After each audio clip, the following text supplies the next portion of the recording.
성경에 있는 대로만 얘기하면 이렇게 돼 있어요. 아버지, 아들, 성령.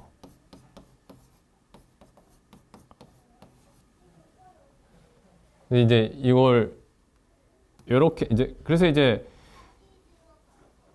아들도 하나님이다. 예수님도 하나님이시다. 이걸 이제 강하게 주장하기 위해서 이제 사람들이 어떻게까지 가냐면은 또 한편 또 하나의 이단으로 가는 거예요. 어떻게 하냐면은 아들이 아버지다. 네? 아들이 성령이고 성령이 아버지다. 이렇게 등식으로 이렇게 하면 또 이것도 이제 이단이죠. 이렇게 이단. 이걸 이제 보통 양태론 이단이라고 그래요. 양태론. 양태론. 그러니까 모양과 상태만 다를 뿐, 모양과 상태만 다를 뿐, 아버지가 아들이고 아들이 성령이고 성령이 아버지다. 그래서 마치 이제 뭐 이거 비유할 때 물이 얼음이 됐다가 물이 뭐 얼음이 됐다. 물이 얼음이 되기도 하고 물이 기체가 되기도 한다. 수증기가 되기도 한다. 근데 이게 다 하나 아니냐. 이렇게 해서 삼위일체를 설명하는 사람들도 있어요. 이단인지 모르고 설명하는 거예요. 지금 이거 이단인데 이거 양태론 이단이에요. 이게. 그래서 이제 이렇게 기도하는 거죠. 아버지가 사람이 돼서 와서 아버지가 십자가에 못 박혔다. 이렇게 설명하는 거예요. 아버지가 십자가에 못 박혔다고 얘기하면 우리 중에도 있었죠. 아버지가 십자가에 못 박혔다고 기도하시는 분이 종종 있었죠. 그게 아주 오래전에 이단으로 정죄받은 거예요. 양태론이. 교회 무슨 교회 회의에서 이단으로 정죄한 게 아니고 성경의 가르침이 아니죠. 아버지가 사람이 된 게 아니에요. 아버지가 사람이 된 게 아니죠. 그러면 예수님이 십자가에서 아버지께 기도하실 때 자기가 자기한테 기도하게 되니까 그건 말이 안 되는 거죠. 예수님이 아버지께 순종했는데 자기가 자기 뜻대로 한 게 순종은 아니죠. 그래서 아버지와 아들과 성령이 이렇게 되면 안 되고 이게 이제 하나님. 아버지는 하나님이고 아들도 하나님이고 성령도 하나님인데 아버지는 아들이 아니고 아들도 성령이 아니고 성령이 아버지도 아니다. 이렇게 표현하죠. 삼위일체. 아버지와 아들과 성령은 다른데 아버지도 하나님이고 아들도 하나님이고 성령도 하나님이다. 이게 삼위일체. 동등한 거예요. 1위, 2위, 3위 하면은 이제 이게 어떤 우열이 있는 것 같은데 동등한 하나님이에요. 동등한 하나님. 아버지와 아들과 성령이. 근데 이제 1위, 2위, 3위 이렇게 이제 표현을 해놓은 이유가 그러니까 아버지가 근원이에요. 근원. 모든 것의 근원. 그래서 아버지를 나타내시는 분이 아들이죠. 아들이 아버지를 나타내시죠. 아들이. 그래서 그리스도는 하나님의 형상이다. 이렇게 돼 있죠. 그러면 이제 어떻게 해서 아들이 아버지를 나타내느냐? 성령이 아들 안에 계심으로써. 그래서 성령이 아버지와 아들을 연결시켜주는 일을 하시는 거예요. 이게 삼위일체를 설명하는 이제 가장 기본적인 그림이죠. 그리고 이제 역사적으로 보면 성경의 역사에서 보면은 창세기 1장에 보면 아버지와 아들과 성령이 함께 일하시죠. 하나님의 신이 수면에 운행하시니라 이렇게 되어 있죠. 창세기 1장 1절에 1장 2절에 하나님의 신은 하나님의 신이 성령이죠. 성령이 수면에 운행하셨다. 하나님이 창조하시기 전에 성령에 대한 계시가 이미 성령의 모습이 이미 나타나 있고 그래서 이제 창세기 1장이 이런 식으로 되어 있죠. 하나님이 말씀하셔서 그 말씀의 어떤 말씀의 능력으로 만물이 창조되었다. 이게 이제 삼위일체예요. 아버지와 아들과 성령. 아버지와 아들 말씀. 그래서 이제 이 요한복음 1장에 태초에 말씀이 계시니라. 이 말씀이 하나님과 함께 계셨으니 이 말씀은 곧 하나님이시니라. 이렇게 돼 있죠. 그 다음에 말씀으로 말미암아 만물이 창조되었다 했을 때 그럼 말씀으로 말미암아 만물이 어떻게 창조되느냐? 그러면 그 말씀에 능력이 있어서 그 능력은 성령의 능력이죠. 그래서 아버지와 아들과 성령이 창조에도 창조 사역에서도 아버지와 아들과 성령이 함께 일하셨고 그 다음에 십자가의 구속 사역에서도 아버지와 아들과 성령이 함께 일하셨죠. 구속 사역에서 그러니까 십자가에서 어떻게 함께 일하셨냐면은 아버지의 뜻을 따라 아들이 십자가에 못 박히셨죠. 그죠? 그러면 어떻게 아들이 십자가에 못 박히셨느냐? 성령의 능력으로, 성령의 도우심으로, 성령에 힘입어서. 그래서 구속 사역에서도 아버지와 아들과 성령이 함께 하시죠. 심판 때도 마찬가지고요. 심판 때도 아버지의 뜻을 따라서 아들이 다시 오셔서 심판을 하시는데 그때도 성령이 함께 일하시죠. 그래서 하나님과 그러니까 아버지와 아들과 성령은 항상 함께 일하세요. 아버지, 아들과 성령은 항상 함께 일하시는데 이제 성경의 역사에서 보면은 그러니까 이제 구약에서 신약으로 이렇게 진행될 때 아들과 성령이 보통 이렇게 얘기하죠.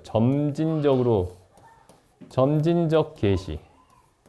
점진적으로 드러난다.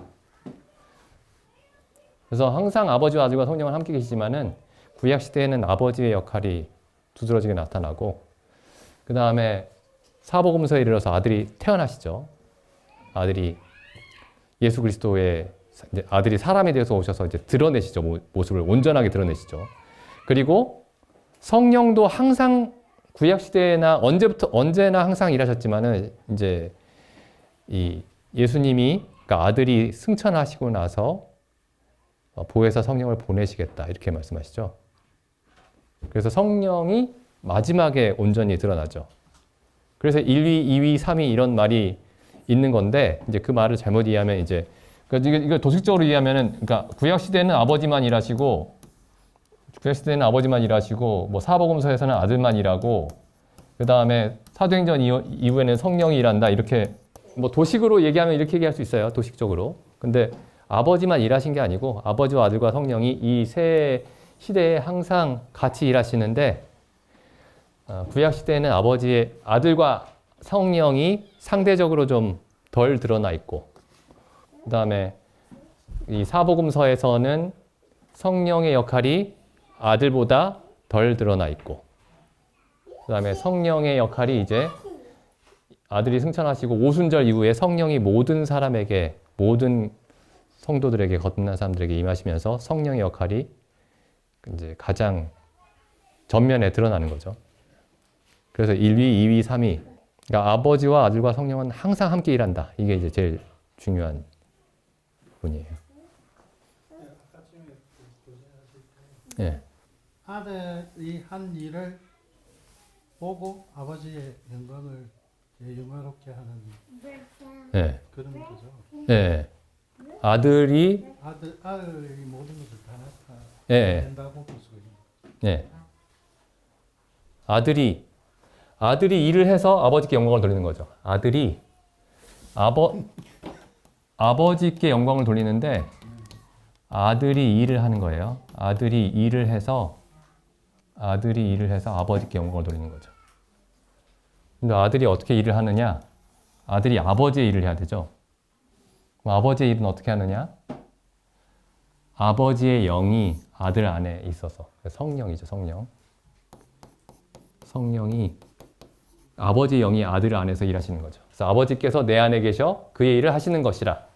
아버지께서 내 안에 계셔 그의 일을 하시는 것이라. 그래서 여기 이제 로마서 이 8장에 보시면 아무튼 이 성령의 이름이 여기 성령의 역할이 로마서 8장에 이제 자세하게 나와 있어요. 로마서 8장에. 로마서 8장 9절을 보시면 만일 너희 속에 하나님의 영이 거하시면 너희가 육신에 있지 아니하고 영에 있나니 여기 하나님의 영이라고 돼 있죠. 그 다음에 누구든지 그리스도의 영이 없으면 그리스도의 사람이 아니라. 그럼 여기 보면은 하나님의 영이라는 표현도 있고 9절에 하나님의 영이라는 표현도 있고 그다음 그리스도의 영이라는 9절에 이렇게 돼 있죠. 하나님의 영, 그리스도의 영. 그러면 이걸 보면은 우리가 성령에 대해서 알지 못하면은 영이 뭐 두 가지 종류의 영이 있어야 되나 우리 안에? 뭐 이런 생각이 들 수 있어요. 근데 하나님의 영을 그리스도의 영이라고 다시 부른 거예요. 그러니까 성령 하면은 성령이 보시면은 이름이 아니죠. 이름이 아니죠. 거룩한 영이라는 뜻이죠. 그냥 거룩한 영. 이름이 없으시죠, 이름이. 예수, 그리스도는 예수가 이름이죠. 성령은 이름이 없으시죠. 그 다음에 10절에 어떻게 되죠? 10절? 여기 9절에서는 그리스도의 영이, 하나님의 영이 너희 안에 있다. 그 다음에 그리스도의 영이 너희 안에 있다. 그 다음에 뭐라고 되어 있죠? 그리스도께서 너희 안에 있다. 그렇죠? 그리스도께서 너희 안에 계시면 11절에는 뭐라고 되어 있죠? 예수를 죽은 자 가운데서 살리신 이는 누구죠? 하나님. 그 하나님의 영이죠. 하나님의 영. 예수를 죽은 자 가운데서 살리신 이까지는 하나님인데 이의 영. 하나님의 영이죠. 근데 여기는 하나님 예수를 죽은 자 가운데서 살리신 이의 영이 너희 안에 거하시면 그리스도 예수를 죽은 자 가운데서 살리신 이가 너희 안에 거하시는 그의 영으로 말미암아 너희 죽을 몸도 살리시리라. 그럼 여기 보면 그 다음에 예수를 죽은 자 가운데서 살리신 이가 너희 안에 거하시는 그의 영. 그의 영은 이 똑같은 말이죠. 예수를 죽은 자 가운데서 살리신 이의 영이죠. 그렇죠? 너희 안에 거하시는 그의 영으로 말미암아 너희 죽을 몸도 살리시리라. 왜 이렇게 막 여러 번 반복해서 얘기를 해놨을까요? 똑같은 말을. 9절, 10절, 11절. 그러니까 힌트는 똑같은 말이 아닙니다. 이게. 똑같은 말을 계속 반복하는 게 아니고 그럼 왜 이렇게 하셨을까요? 이걸.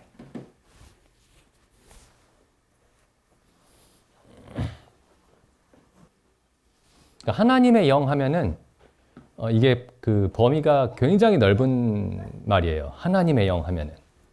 하나님의 영이 수면에 운행하시니라 이것도 이제 그 창세기 2장에 그러니까 하나님의 영은 이 세상에 있는 모든 피조물들을 창조하시고 보존하시는 일을 하시는 게 하나님의 영입니다. 하나님의 영. 근데 이제 그리스도의 영이라고 갑자기 좀 더 구체적으로 얘기한 이유가 뭐냐면은 그리스도의 영이 우리 안에 계실 때 그러니까 하나님의 영이 그리스도의 영으로서 하나님의 영이 우리 안에 계실 때 우리 안에 그리스도가 있는 것이나 마찬가지라는 거예요. 그리스도의 영이 우리 안에 계실 때 우리 안에 그리스도가 계신 것이나 마찬가지라는 뜻이죠. 그럼 무슨 의미가 돼요? 어떤 의미가 되죠? 여기 11절 그리스도에게 일어난 일이 우리에게도 일어난다. 그렇게 되는 거죠. 그러니까 이게 똑같은 말이 아니고 우리 안에 계신 하나님의 영은 그리스도의 영인데 그리스도의 영이라는 건 우리를 그리스도와 같은 입장에 혹은 그리스도와 연합시키는 그리스도와 같은 입장, 처지에 있게 하는 영인데 우리가 이제 그리스도의 영을 가지면 그리스도가 우리 안에 계신 거예요. 혹은 우리가 그리스도와 같은 어떤 입장에 서게 되는 겁니다. 그러면 하나님이 그리스도를 죽은 자 가운데 살리셨죠. 그러니까 우리도 죽은 자 가운데 살리실 것이다. 그 얘기를 하고 계신 거예요. 그래서 9절, 10절, 11절이 같은 얘기 반복이 아니고 논리가 이렇게 이야기가 전개되는 거죠, 앞으로. 이야기가 점점 앞으로 나가는 거예요. 성령이 계시다라는 거는 결국 우리 안에 그리스도의 영으로서 우리 안에 계시는 거죠. 그리스도의 영으로서. 근데 이렇게까지 설명을 해야 될까요? 이게 사도 바울이? 이렇게까지 설명을 하셔야 되나 봅니다. 이렇게까지 설명을 하셔야 되나 봐요. 이렇게까지 설명하실 필요가 없으면 이렇게 설명 안 하셨겠죠. 우리가 그리스도와 우리를 동일시할 수 있는 이유가 뭐냐면은 그 근거가 성령이시라는 거예요. 그러니까 보통 이제 기독교인들이 이런 얘기 하죠. 아, 우리가 성령을 받았다. 내가 성령을 받았다. 그리고 또 이걸 어떻게 또 이해하냐면은, 아, 하나님이 내 안에 계신다. 하나님이 함께 하신다. 이렇게 이해하죠. 함께 하신다. 다 맞는 말이죠, 이게. 하나님이 함께 하신다. 성령이 내 안에 계신다. 근데 어떻게 이해를 잘 안 하냐면은, 성령이 그리스도의 영으로서 내 안에 계신다. 그러니까 이 말도 더 구체적으로 이해하면, 그러니까 우리의 삶을, 우리의 경험을 그리스도의 경험과 일치시키시겠다.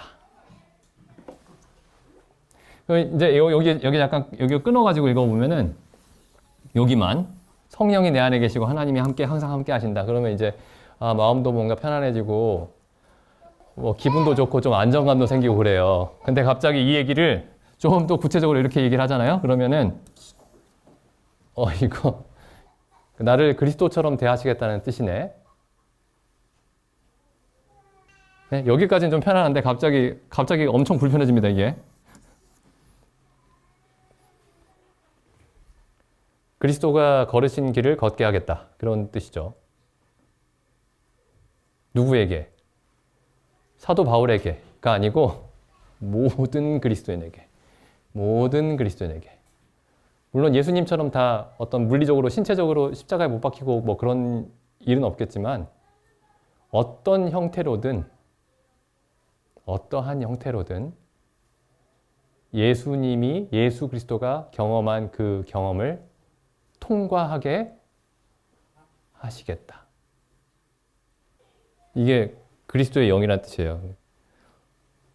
이것도 그냥 그리스도의 영이라고 말하면서도 그리스도의 영이 우리 안에 계신다라고 말하면서도 그냥 이런 의미로 이해할 수 있어요. 그러니까 성령이 우리 안에 계시고 그리스도가 나와 함께 하시고 이렇게 얘기할 수 있는데 이게 단순히 그런 뜻이 아니고 그리스도와 우리를 동일하게 하나님이 보시면서 그리스도가 겪으신 일을 똑같이 겪게 하시면서 그게 이제 하나님이 그렇게 하시겠다는 뜻이죠. 그래서 이 말씀이 결국에 어디로 가냐면은 29절로 이어집니다. 하나님이 미리 아신 자들로 또한 그 아들의 형상을 본받게 하겠다. 아들의 형상을 본받게 하겠다.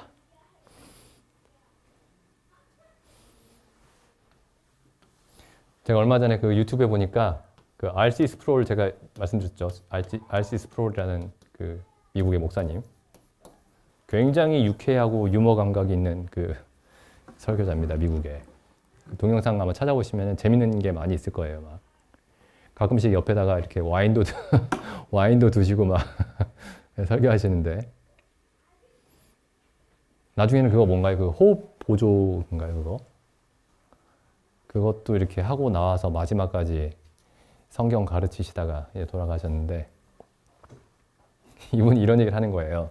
너무 동의가 되는데 내가 사실 거듭나기 전에는 별로 삶이 복잡하지 않았다. 뭐 머리 아플 것도 없었다 사실.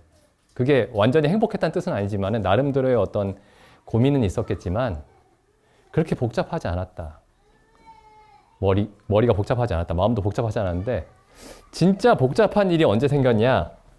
거듭나니까 복잡한 일들이 생기더라. 거듭나니까 굉장히 많은 어떤 문제들이 생기더라.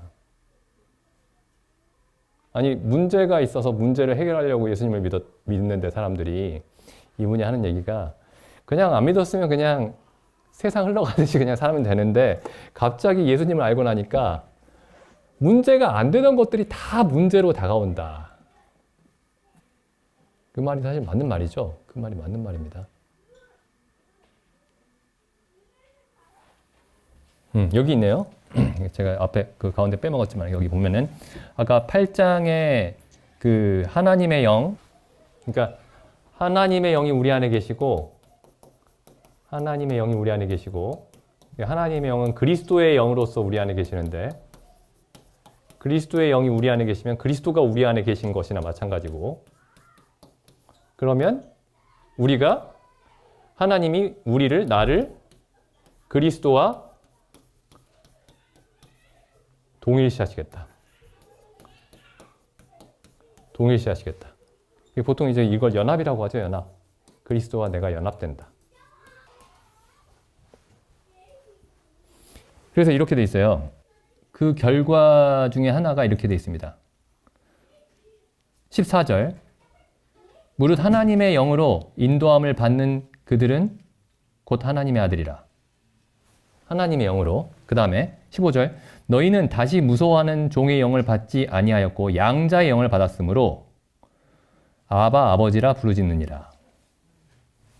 그러니까 여기서 또 하나님의 영이라고 돼 있고 양자의 영이라고 돼 있죠. 양자. 우리는 양자죠. 예수님은 아들은 독생하신 하나님이시죠. 독생자죠. 양자가 아니고 본래 하나님의 아들이시죠. 우리는 양자죠. 그 다음에 17절 보시죠.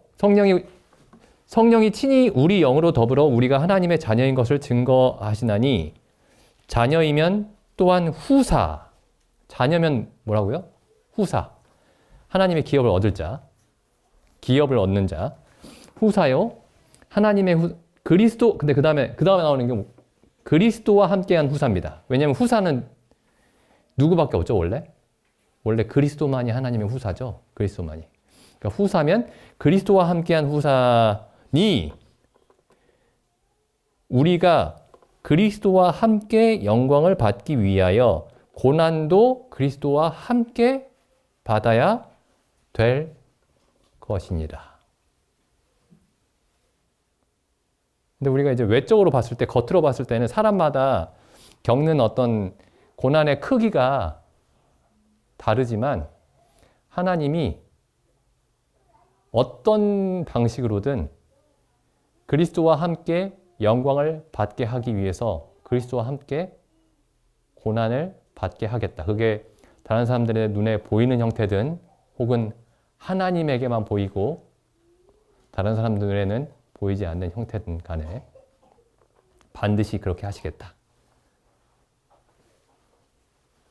왜냐하면 그리스도가 영광을 받기 위해서 고난을 받으셨죠. 그리스도가 영광을 받기 위해서 고난을 받으셨죠. 그러니까 우리도 그리스도와 연합해서 그리스도와 동일시가 하나님 앞에 동일시가 되고 있으니까 그리스도가 겪으신 그 일을 똑같이 겪게 하시겠다.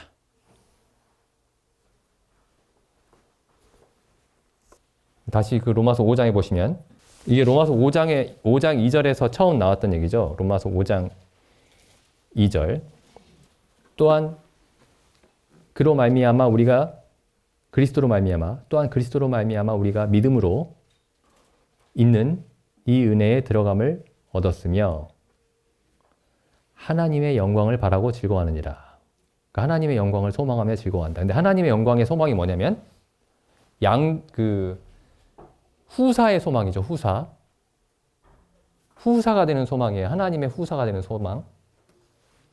4장 13절부터 나온 얘기죠. 4장 13절. 4장 13절. 후사가 되리라는 약속. 후사가 되리라는 언약.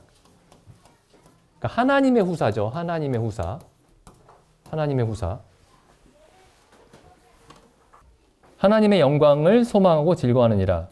다만 이뿐 아니라 우리가 환난 중에서도 즐거워하나니 이는 환난은 인내를, 인내는 연단은 소망을 이루는 줄 알미노라. 그럼 이 후사의 소망인데 이 소망은 어떻게 이루어지냐면은 예외 없이 환난을 통해서 우리 안에 인내를 하나님이 일으키시고 인내를 통해서 연단시키시고 연단이 그러니까 이 금이나 은을 불순물을 제거하는 거죠. 그 연단을 통해서 결국에 이 소망을 이루신다.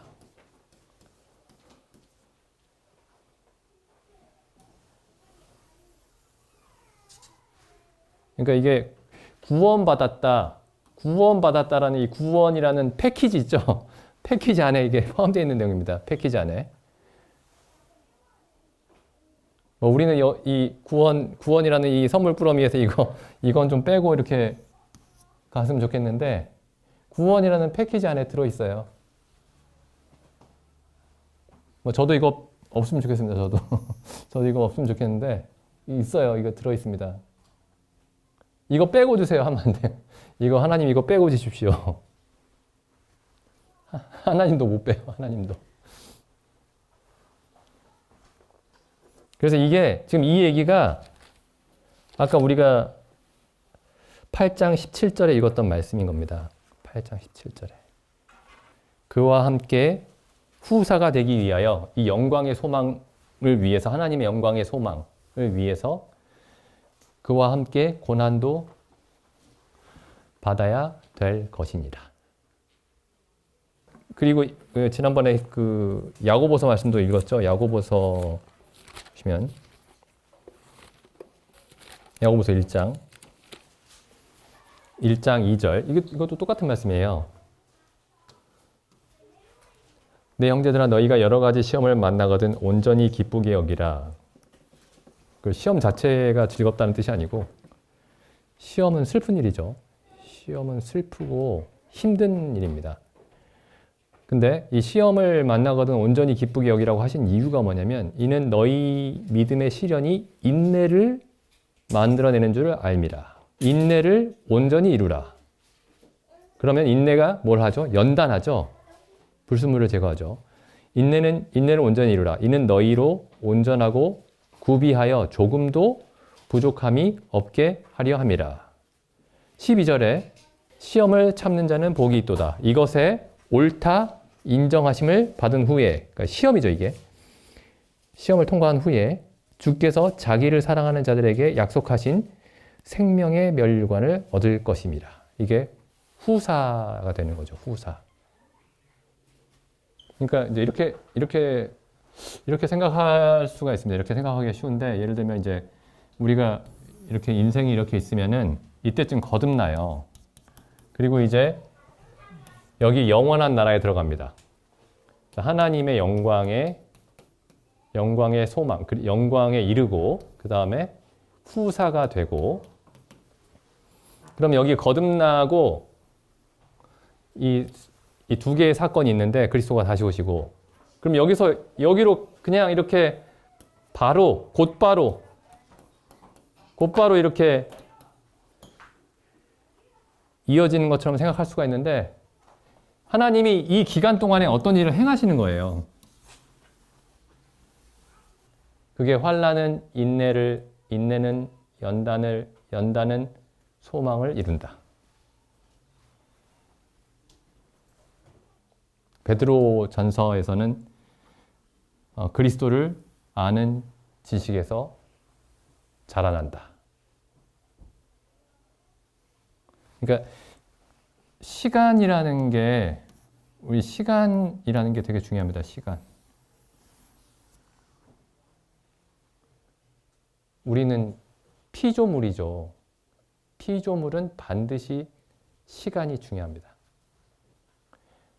시간과 상관이 없는 분은 창조주밖에 없습니다. 창조주밖에. 하나님밖에 없어요. 나머지는 하나님이 시간을 통해서 일하십니다. 항상 시간을 통해서 일하세요. 하나님이 그러니까 하나님이 사람이 되어 오시는데도 하나님이 시간을 통해서 일하셨습니다. 그래서 아담이 타락한 이후에도 한참 시간이 흐른 후에 수천 년이 흐른 후에 아들이 사람이 되어 오셨죠. 그리고 아들이 다시 재림해서 이제 구원을 완성하실 때도 또 한참 시간이 흐릅니다. 지금 2000년이 흘렀죠. 예수님 오신 이후에. 시간을 통해서 일하십니다. 시간이 무의미하게 가는 게 아니고 그 시간을 통해서 일하십니다.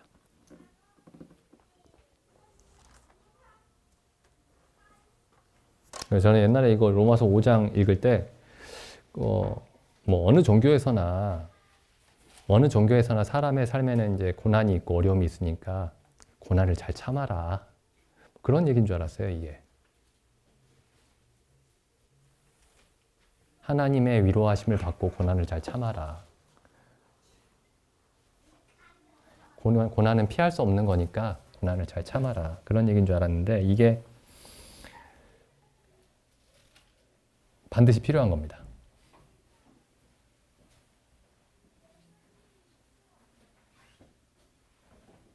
고난이 없는 사람은 없어요. 우리가 이제 겉으로 보면 어떤 성도님은 고난이 없겠다, 어떤 성도님은 고난이 적겠다, 뭐 그렇게 보이잖아요. 만약에 이제 고난이 없거나 고난이 뭐 별로 없거나 하면은 그리스도인이 아닙니다. 근데 어떤 사람들의 눈에는 하나님이 어떤 사람의 고난은 사람들의 눈에 보이지 않게 하시는 거죠. 잘 보이지 않게.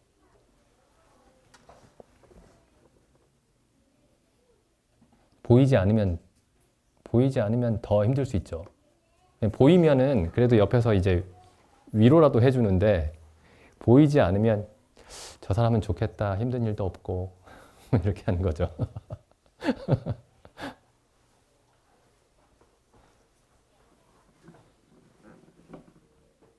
어떤 사람이 진짜 고난이 없으면 여기 해당이 안 되는 거예요. 이 5장 3절에. 하나님이 계속 고난을 주시는 건 아니지만은 즐거울 때도 있고 고난 중에 있을 때도 있죠. 그러니까 우리가 계속 고난 중에 있는 건 아닙니다. 그 야고보서에서 나오죠. 이걸 또 오해하면 안 되는 게 그게 그리스도인은 계속 고난 중에 있어야 되는데 이렇게 이제 생각하시면 안 되고요. 이 야고보서 보면은 야고보서 5장 13절에 보면은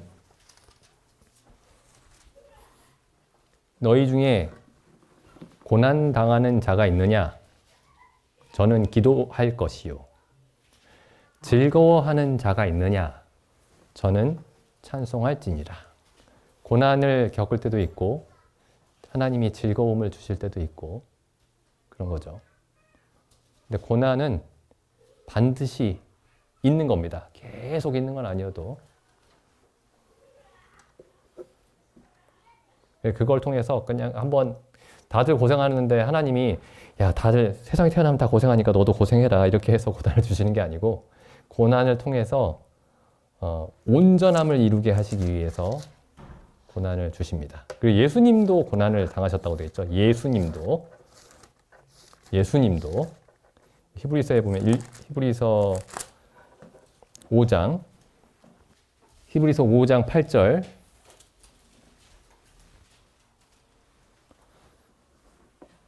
그가 아들이시라도 받으신 고난으로 순종함을 배워서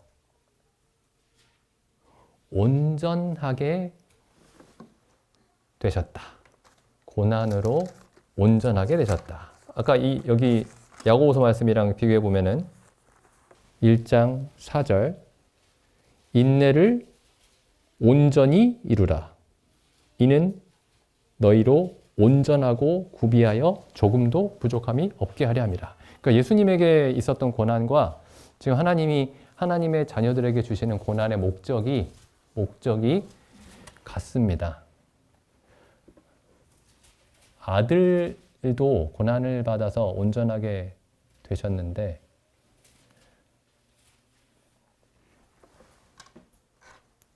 근데 이제 전에도 말씀드렸지만 여기 고난이라는 게 우리의 잘못으로 인해서 겪는 고난은 피해야 되겠죠. 우리의 욕심으로 인해서 겪는 고난.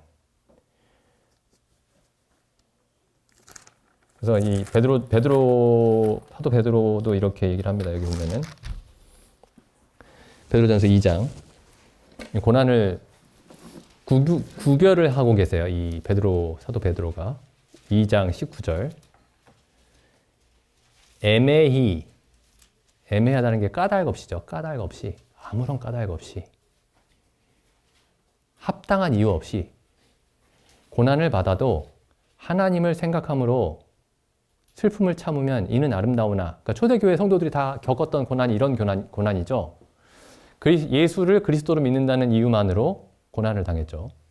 애매히 고난을 받아도 하나님을 생각함으로 슬픔을 참으면 이는 아름다우나 죄가 있어 고난을 당하면 무슨 칭찬이 있으리요.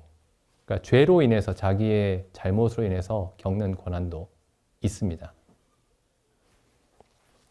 오직 선을 행한다는 이유로 고난을 받고 참으면 이는 하나님 앞에서 아름다우니라. 그 다음 말씀이 참 부담스러운 말씀이죠. 이를 위해서 너희를 부르셨다. 이를 위해서. 선한 일을 하다 고난을 받으라고 부르셨다. 이를 위하여 너희가 부르심을 입었으니 그리스도도 너희를 위하여 고난을 받으사 너희에게 본을 끼쳐 그 자취를 따라오게 하려 하셨느니라.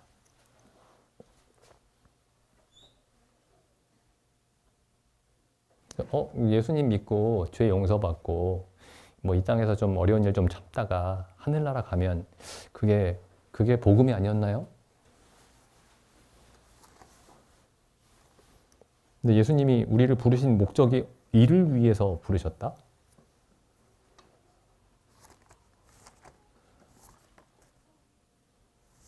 요한복음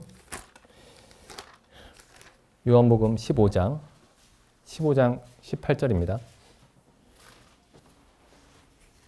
세상이 너희를 미워하면 세상이 우리를 미워할 수 있죠. 뭐 내가 막 되게 이상하게 행동하고 막 못되게 행동해가지고 세상이 나를 미워할 수 있습니다. 그리스도인이라고 하면서 아주 못되게 행동하면서 그럼 미워할 수 있죠. 근데 여기서는 그런 미움을 받으면 안 되고 우리가 세상이 너희를 미워하면 너희보다 먼저 나를 미워한 줄을 알라. 너희가 세상에 속하였으면 세상이 자기의 것을 사랑할 터이나 너희는 세상에 속한 자가 아니요 도리어 세상에서 나의 택함을 입은 자인 고로 세상이 너희를 미워하느니라. 이런 미움을 꼭 받아야 됩니다. 이런 미움을 안 받으면 뭔가 불안한 거예요. 우리가 뭔가 서 있어야 할 자리에 서 있지 않은 건 아닌가 질문을 해봐야 됩니다. 그러니까 우리가 그리스도와 같은 입장에 서 있기 때문에 세상이 그리스도를 미워한 것처럼 너희도 세상이 너희를 미워해야 된다라는 말씀이죠.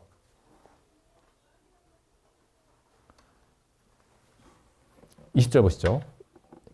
내가 너희더러 종이 주인보다 더 크지 못하다 한 말을 기억하라. 사람들이 나를 핍박하였은즉 너희도 핍박할 터이요. 내 말을 지켰은즉 너희 말도 지킬 터이라. 여기 그러니까 예외가 없습니다. 예외가. 제가 성도님들 중에 밖에 나가서 돌 맞고 그러기를 바라는 건 아니지만은 내가 그리스도인이기 때문에 진리를 삶으로든 입술로든 분명하게 드러냈기 때문에 어려움을 당하고 불이익을 당하고 좀 곤란한 일을 겪고 오해를 받고 그런 일들은 있어야 우리가 제대로 된 길을 걷고 있구나 라고 생각할 수 있습니다.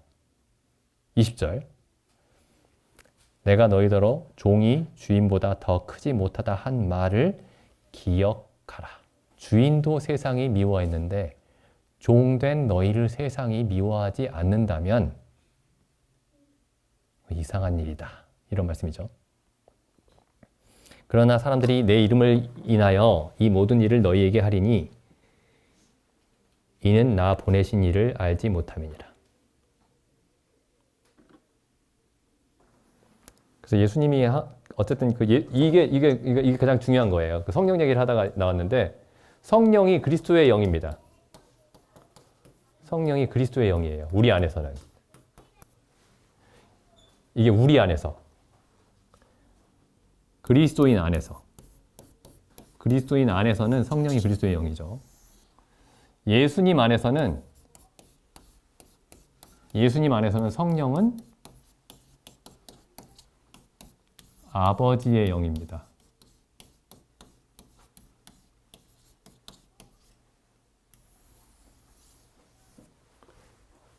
그래서 예수님이 이렇게 말씀하신 거예요. 나를 본 자는 아버지를 보았거늘. 이렇게 말씀하신 거죠. 예수님 안에 성령이 아버지의 영으로 계셨기 때문에. 그럼 우리에게는 이렇게 얘기할 수 있겠죠. 너희를 본 자는, 너희를 미워하는 자는 나를 미워하는 것이다. 너희 말을 받아들이는 자는 내 말을 받아들이는 것이다. 지금 그 얘기가 어디서 나오는 얘기냐면은 요한복음 13장 20절 보시죠.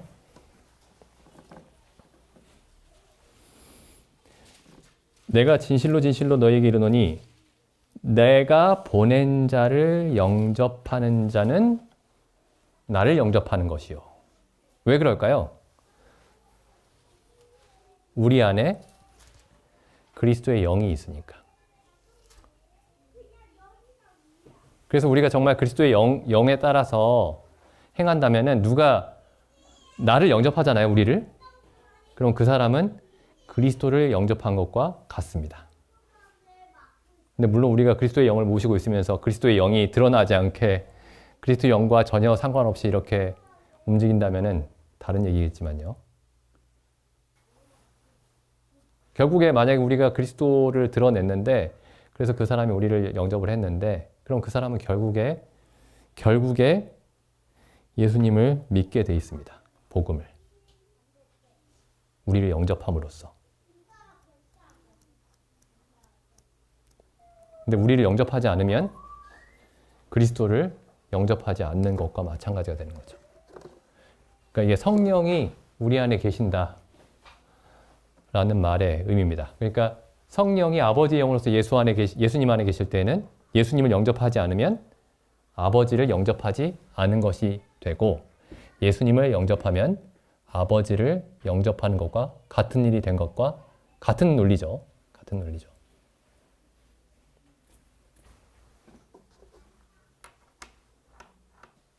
그러니까 그리스도의 영을 받았다 우리가 이거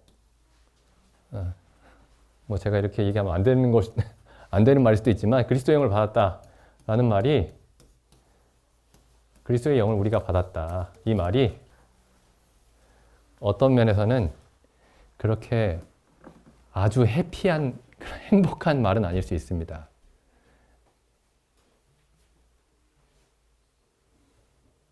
그리스도가 세상이 그리스도를 미워한 것처럼 너희도 반드시 미워하게 할 것이다. 이런 말씀이니까요.